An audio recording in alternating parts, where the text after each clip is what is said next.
ሙዚቃ ፍቅርን፣ ናፍቆትን እንዲሁም ጥብቅ መልእክትን ያስተላልፋል። በኢትዮጵያ ኪነ ጥበብ ውስጥ ብዙ ድምፃውያን ኢትዮጵያዊነትን ሰብከዋል። ስለ ፍቅር አዚመዋል። መለያየት እንደማይበጀን በጋራ እንቁም ሲሉ ይሰማሉ። ስለ ኢትዮጵያዊነት አጥብቀው ከሚያዘሙ ድምፃውያን ደግሞ የሙዚቃው ንጉስ የተባለለት ቴዎድሮስ ካሳሁን ቴዲ አፍሮ ነው። ከ9 ዓመታት በኋላ ዳግም ተመልሶ 18 ሙዚቃዎችን አስደምጧል። በመጀመሪያ ደረጃ ያስደመጠው ዳስጣል የሚለው ስራው ደግሞ የበርካቶችን ልብ ነክቷል። ሙዚቃው ሀገራዊ ፍቅርንና ቁጭትን ያነሳል። ባሳደገ ቀዬ ባደኩበት መንደር ባይተዋሩኛለው እንደሌለው ሀገር ያቆንኳትን ሰንደቅ ተፈተኛ በሳት እንዴት አቀርቅሬ ባንዲራ ያላንሳት እያንዳንዱ ቃል እያንዳንዱ ዜማና እንጉርጉሮ ደረት የሚያስደልቅ ፊት የሚያስቧጭር ነገር አለው። ንጥር ያለ ፍጹም እውነትና ህመም ብሎ በሚያስቆዝም ትካዜ አስኮምብሶ ወረድ ብሎ ወይ ዳንተ አትንገረኝ እያለ በወኔና ቁጭት ያንቀለቅላል። ዳስጣሉ እያለ አስጀምሮ አንሳው በሚል ቁጣ ይግለበለባል።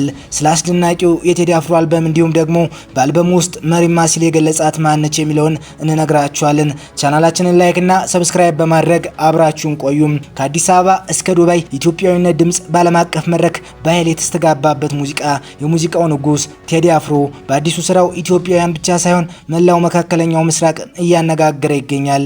እንደ ዩቲዩብ ይፋዊ መረጃ የቴዲ አፍሮ አዳዲስ ስራዎች በተባበሩት አረብ ኤሚሬትስ የዩቲዩብ መድረክ ላይ በመጀመሪያ ደረጃ ላይ በመቀመጥ ታሪክ ሰርተዋል። የስኬትም ዝም ብሎ የሙዚቃ ደረጃ ሳይሆን የኢትዮጵያ ጥበብ ድንበር ተሻጋሪ መሆኑንና በዓለም ዙሪያ ያሉ አድናቂዎች ለጥበብ ሰጪዎቻቸው ያላቸውን የማይናወጥ ፍቅር በድጋሚ ያረጋገጠበት ታላቅ የባህል ክስተት ነው። በድሃ ሀገር ጎጆ ከድሃ እናት ጋር መኖር ያሳመማት የህይወት ስንክሳር ከጠይም ፊቷ ላይ ውብ ሳቋን የቀማት ሲል የገለጻት ማነች? መሪማ። ቴዲ አፍሮ ስም አወጣልን ትላለች ማህበራዊ ሚዲያውን የተቆጣጠረው አሳዛኙ ታሪክ። መሪማ ማነች? መሪማ በስና በዱባይ በቢሩትና በሪያድ ጎዳናዎች ላይ የምናገኛት እህታችን ነች። ቴዲ ባያት አምሳያዬን ብጠራት አትሰማ ሲል እህቶቻችንን መንፈሳዊ ስብራትን ይነግረናል። ሰውነቷ አረብ ሀገር ቢሆንም ልቧ ግን በሀገር ናፍቆት በቤተሰብ ትዝታ ነገ ምን ይውጠኝ ይሆን በሚል ስጋት ደንቁሯል። ለጠራው ወገኗ መልስ መስጠት እስኪያቅታት ድረስ በትካዜ ባህር ውስጥ ሰጥማለች።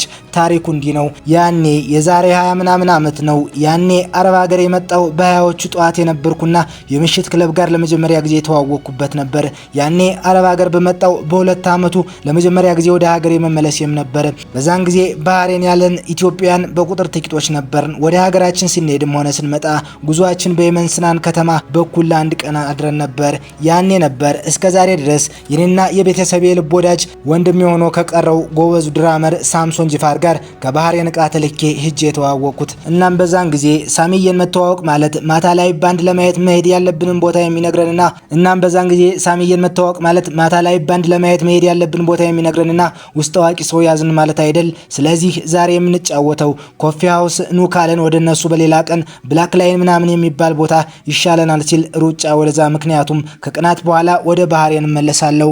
ኤርፖርት አረብ ሀገር ለመሄድ የሚተራመሰው ሰዎች መሃል የበረራ ሰዓቴ በመሰልቸት እየጠበቅኩ በሰዎች መሃል ተጨናንቄ ተቀምጫለሁ። ድንገት አንድ የለበሰው ልብስ የሰፋው ቀጭ ልጅ ወደ ተሳፋሪዎች በኩል ሲመጣየው እኔ ብቻ ሳልሆን ብዙ አይኖች ማፈጠጡበት ወጣቱ ላፍታ ቁሞ የሚቀመጥበት ቦታ ፍለጋ ሲያማትር ቆየና በፈገግታ ወዳለሁበት መጣ። ይህን እኮ እንዳያየኝ እጄን አውለብልቤለትም ሊሆን ይችላል። ፈቅ አልኩለት። አጠገብ የተቀመጠ አዎ ስለ ቴዲ አፍሮ እያወራው ነው። ካልተሳሳትኩ ለመጀመሪያ ጊዜ ከሀገር ውጭ ለስራ እየወጣ ነበር ስና ያሉ ኢትዮጵያውያንን ሊያዝናና። ከቀናት በፊት ግን ኮፊ ሃውስ ተራው እስኪደርስ በግሩፕ ሰዓት እየሞቅን አውርተናል። ከጓደኞቼ ጋርም ሆነ በተናጠል አብረን ፎቶ ተነስተናል። በወቅቱ የጓደኛ እህት እኔ ላንሳችሁ ብላ ካሜራውን ስትቀበለን በዛን ሰዓት እሱ ፊት ለየት ብላ ለመታየት አስመስሎባት ምን ነው ጡት ላይ ካልፈረመልኝ አብሬው አልነሳም አልሽሰ የሚል ተረበ አስተናግዳለች። እሱ ግን ይህን ሁሉ አሁን ያስታውሰዋል ብዬ አላስብም። የበረራው ሰዓት እስኪደርስ ድረስ ኤርፖርቱ ውስጥ ምን እንዳወራን አሁን ብዙም አላስታውሰውም።